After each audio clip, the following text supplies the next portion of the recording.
शेतकरी मित्रांनो, सध्या आपण आलोय अक्कलकोट तालुक्यातील उडगी या गावामध्ये. तर या शेतकऱ्याने 2 एकराचा प्लॉट लावलेला आहे कलिंगडचा. तर तुम्ही पाहू शकता सिजंटा कंपनीचं सिम्बा ही व्हरायटी आहे. तर 2 एकरामध्ये 16,000 रोपं लागली. त्यांनी ओळीतील अंतर 7 फूट ठेवलेलं आहे आणि रोपातील अंतर 1.5 फूट ठेवलेलं आहे. तर एकूण 10 दिवस अजून ह्या प्लॉटला हार्वेस्टिंगला टाइम आहे. 10 दिवसात पूर्णपणे प्लॉट हार्वेस्टिंगला येतोय.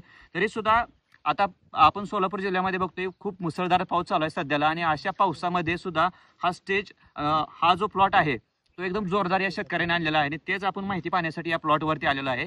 तर हा जो प्लॉट आहे तो 10 दिवसामध्ये हार्वेस्टिंगला पूर्णपणे येतोय.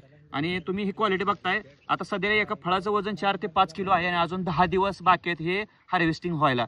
तर हे 10 दिवसानंतर अजून सुद्धा ह्याची साईज वाढू शकते. आणि सर्वात महत्त्वाचं म्हणजे या शेतकऱ्याने कमी खर्चामध्ये हा प्लॉट आणलेला आहे आणि असल्या मुसळधार पावसामध्ये सुद्धा हा प्लॉट आहे असं उभा आहे. आणि आपण त्याच प्लॉटबद्दल त्या शेतकऱ्याकडून माहिती जाणून घेण्यासाठी या ठिकाणी आलेलो आहे. आणि पूर्ण माहिती व मुलाखत आपण त्या शेतकऱ्याकडून जाणून घेणार आहोत. व्हिडिओ लवकर येत आहे, व्हिडिओ पाहायला विसरू नका.